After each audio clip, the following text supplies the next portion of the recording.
Greetings. It's so good to have you here again, a place where self-care becomes a pleasure. Tell me, have you caught yourself thinking lately that your body seems to be sending you some subtle signals? Perhaps your favorite cup suddenly feels a bit heavier, or fastening tiny buttons on a blouse has turned into a small challenge. We often write this off as just age, but in reality, these could be those very 8 little things, quiet precursors that our wise body uses to warn us about possible future weakness, about the risk of losing stability long before something truly unpleasant happens, like a fall. Why does this happen? Over time, our muscle fibers, like good old threads, can thin out and lose their former elasticity, and the neural pathways along which commands travel from the brain to the muscles become less well-trodden. And this is where some of our seemingly innocent habits start to work against us. For example, if we increasingly prefer the elevator to the stairs, even when we only need to go up 1 floor, we unwittingly lull our muscles. They relax and lose tone, like a musical instrument forgotten in a corner that ceases to sound.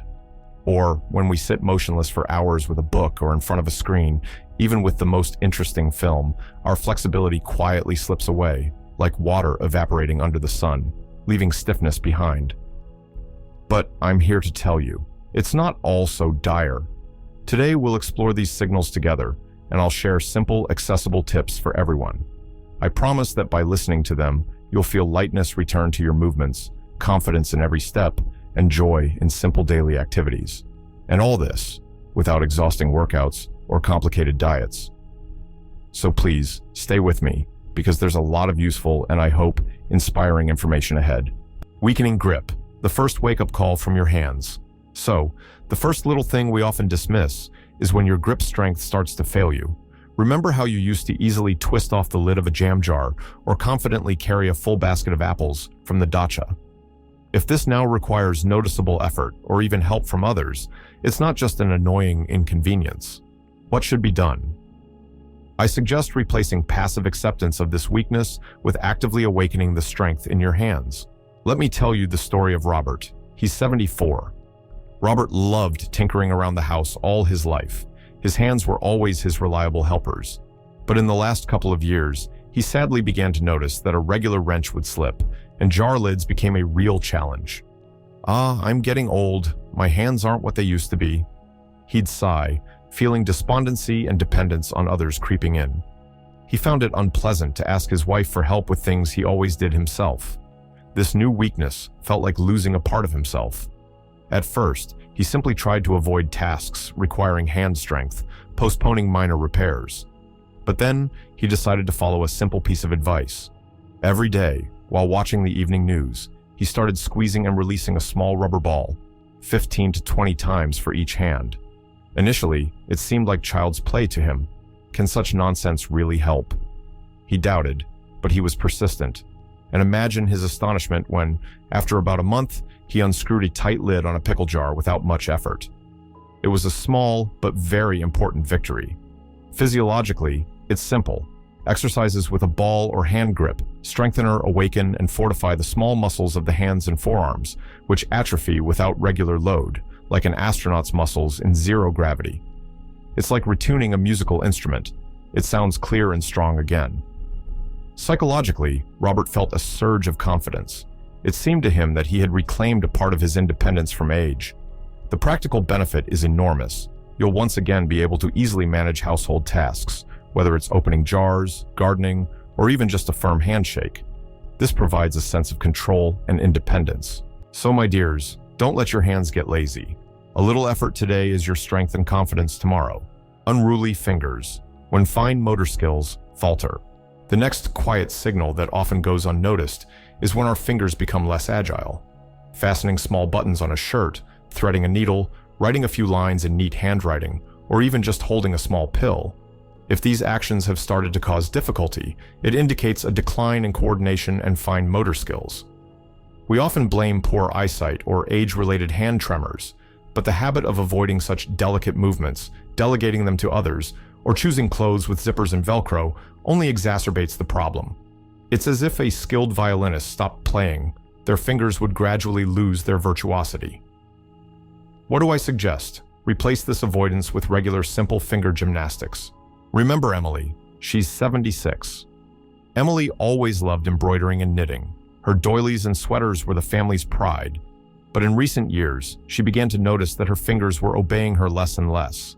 The thread would get tangled, stitches would slip, and the buttons on her cardigan seemed microscopic. "My hands have become all thumbs," she thought bitterly, putting aside her beloved needlework. "I guess my time has passed." She was very saddened by this, as needlework was her outlet. The habit of giving up tasks requiring finger dexterity led to the weakening of her neuromuscular connections in this area, like unused paths in a forest. They gradually become overgrown. I advised her a few simple exercises: sorting small objects, like beans or buttons, from one bowl to another, drawing or coloring small patterns, sculpting with clay or salt dough.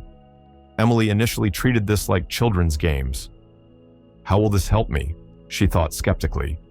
But her granddaughter brought her a beautiful anti-stress coloring book with small details, and Emily, not wanting to offend her, began to color a little. And you know what? After a couple of weeks, she was surprised to find that her fingers had become more obedient and her movements more precise. She even started knitting again. Physiologically, such exercises stimulate the nerve endings in the fingertips, improve coordination, and strengthen small muscles. It's like learning the alphabet anew. The letters once again form words. Psychologically, Emily felt immense joy returning to her favorite pastime.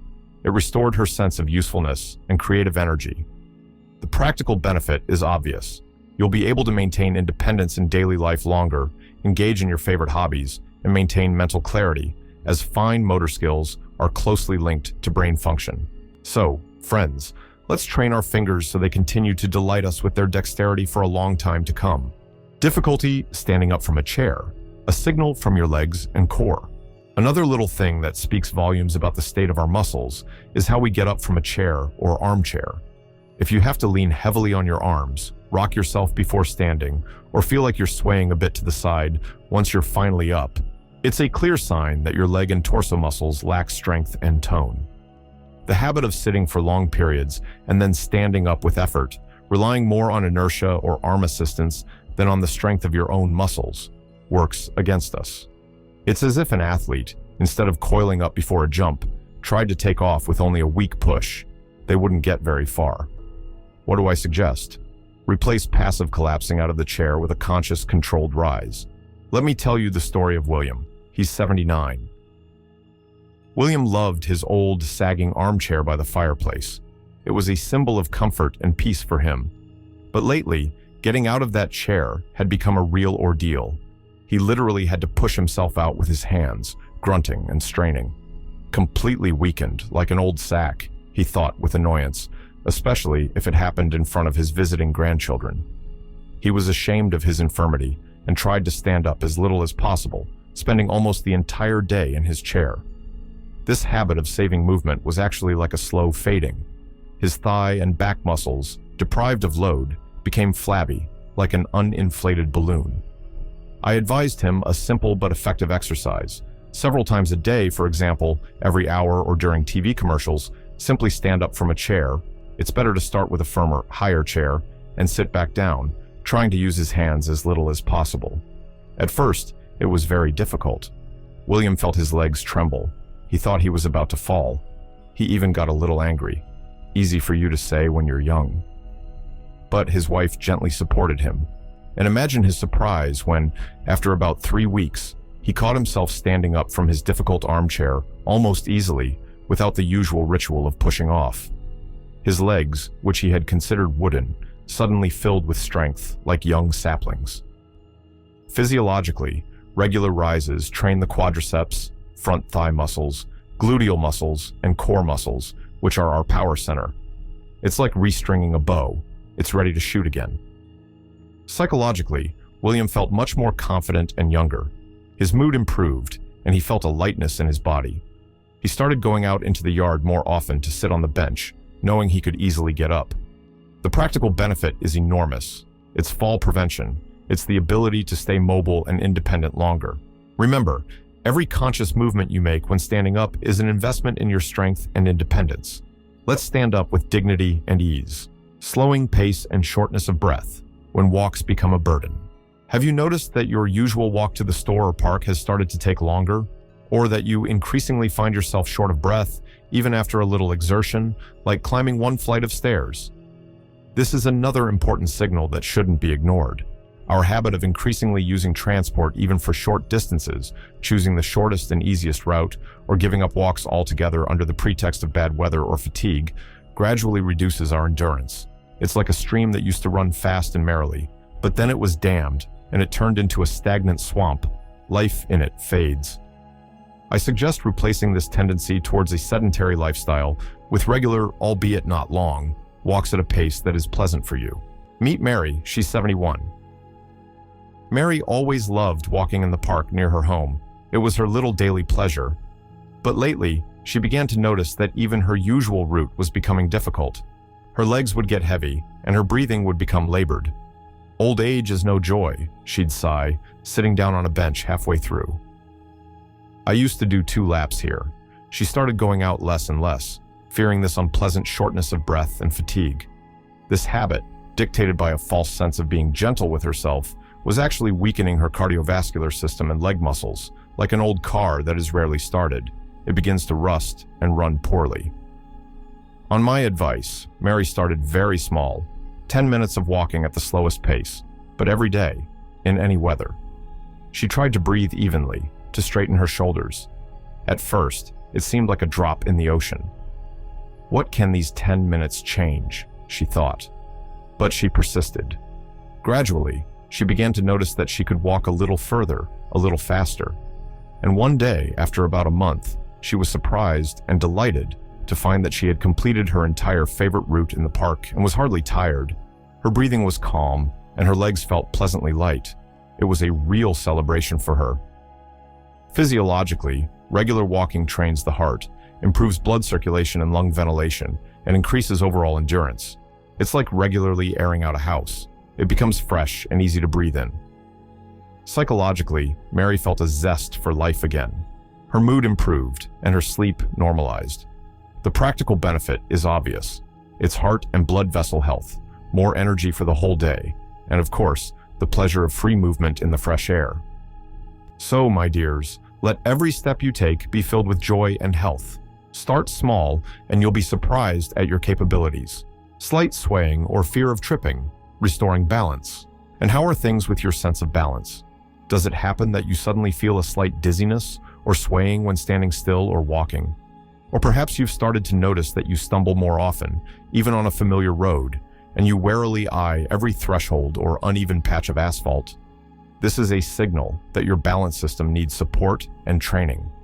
Our habit of moving very cautiously, barely lifting our feet off the ground, or constantly seeking support even when it's not needed, paradoxically, only worsens the situation. It's like a dancer who, fearing a misstep, stops doing complex moves and limits themselves to the simplest steps. Their skill would quickly fade.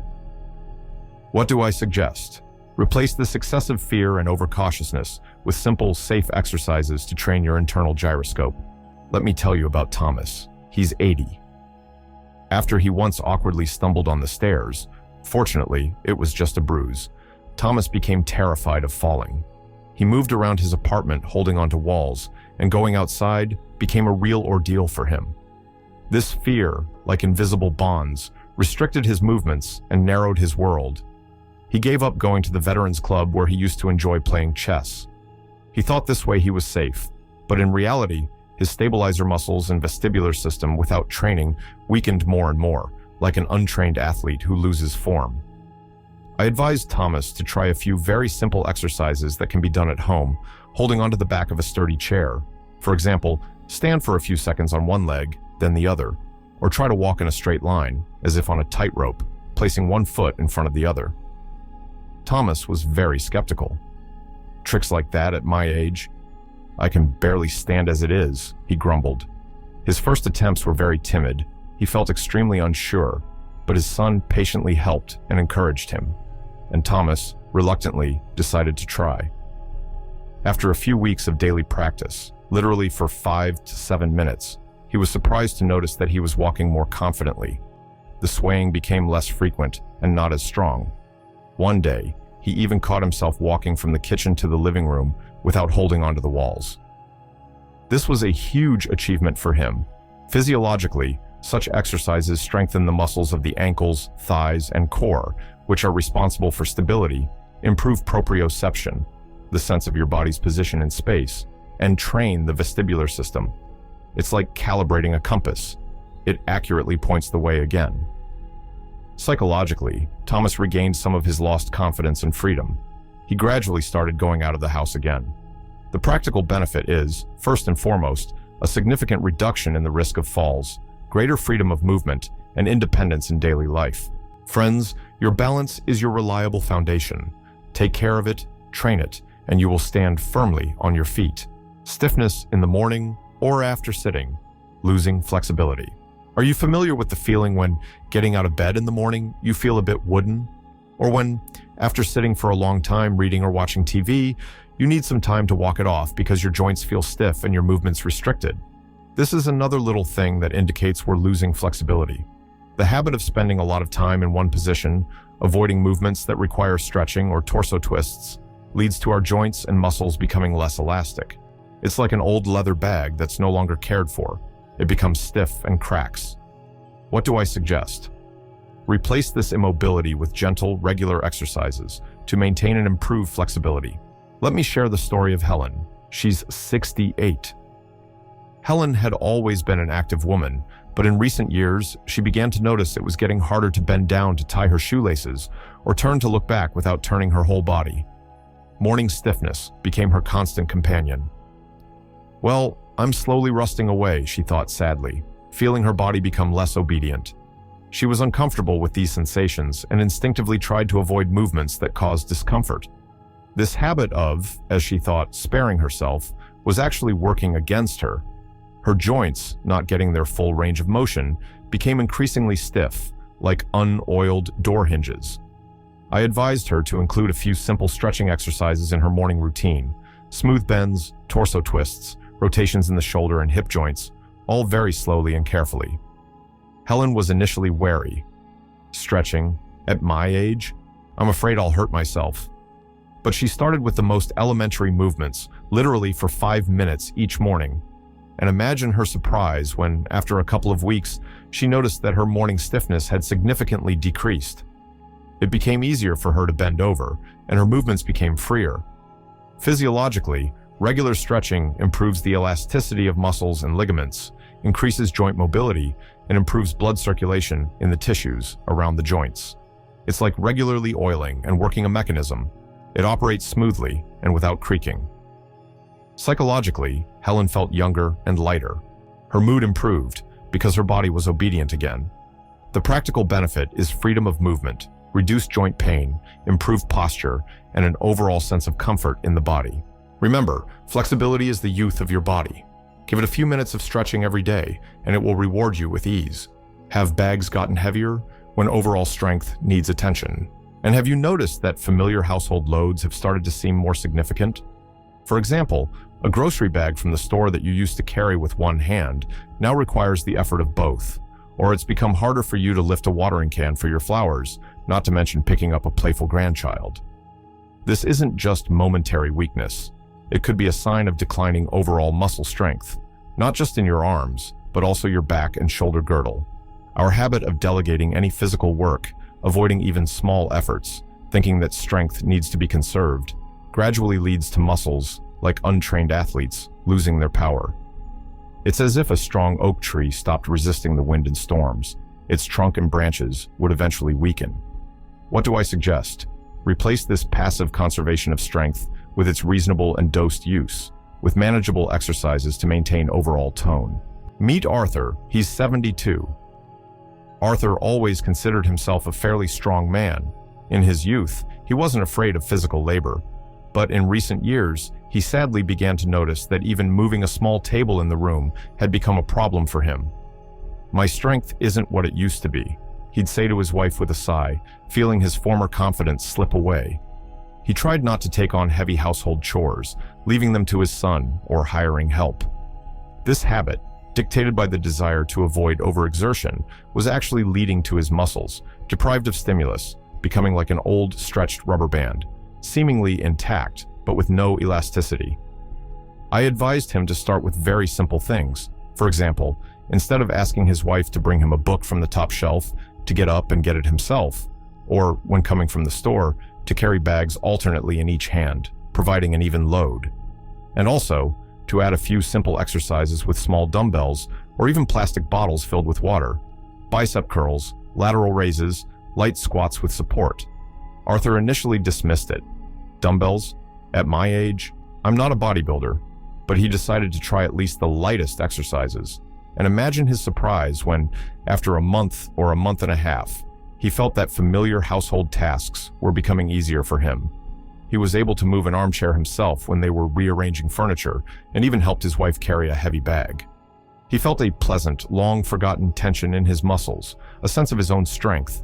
Physiologically, such exercises, even with light weights, help maintain muscle mass, which tends to decrease with age. This is called sarcopenia. Strengthen bones, and improve metabolism. It's like regularly inflating car tires. It drives confidently and safely. Psychologically, Arthur once again felt like the master of his body and his life. This restored his spirits and desire to be active. The practical benefit is the ability to remain independent longer, cope with daily tasks, feel confident, and not be afraid of household loads. Remember, strength isn't just about muscles. It's about your independence, your ability to enjoy life and help loved ones. Support it with reasonable efforts every day. Constant fatigue and lack of energy, igniting your inner fire. And finally, the eighth little thing, which, in essence, can be the result of all the previous ones or their companion, is a chronic feeling of fatigue. When you wake up in the morning already without energy, when you constantly feel sleepy during the day, and by evening there's no energy left even for your favorite hobby. It feels like your internal battery is constantly at zero. The habit of succumbing to this apathy, spending more and more time in passive rest, and seeking an instant but short-lived boost of energy in a cup of strong coffee or a sweet pastry, unfortunately, only worsens the situation. It's like trying to disperse fog with a fan. It will momentarily clear, but then thicken again. What do I suggest? Replace this passivity and dependence on stimulants with gentle but regular physical activity that truly recharges the batteries, and pay attention to your daily routine and nutrition. I want to tell you the story of Barbara. She's 70. Barbara constantly complained to her friends that she had absolutely no energy. "I'm like a squeezed lemon," she'd say. "I wake up tired, and after lunch, I can basically only lie down."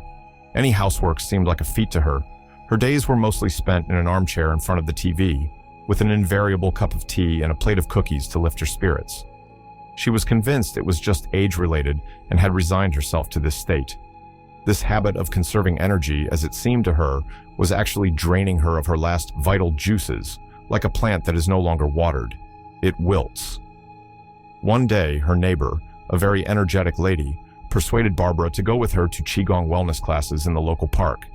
Barbara refused for a long time. "Qigong? I can barely walk as it is. I'll just hold everyone back there." But her neighbor was very persistent. The first few classes were incredibly difficult for Barbara. She felt clumsy, the movements seemed too complicated, and after classes, she would collapse from exhaustion. "This is definitely not for me," she thought each time. "I'm only making it worse for myself."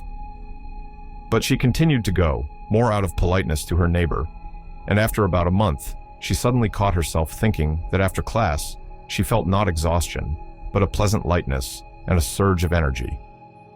Daytime sleepiness gradually began to recede, and in the evening, she had enough energy not only to watch TV, but also to read, or even call her grandchildren. It was a real discovery for her.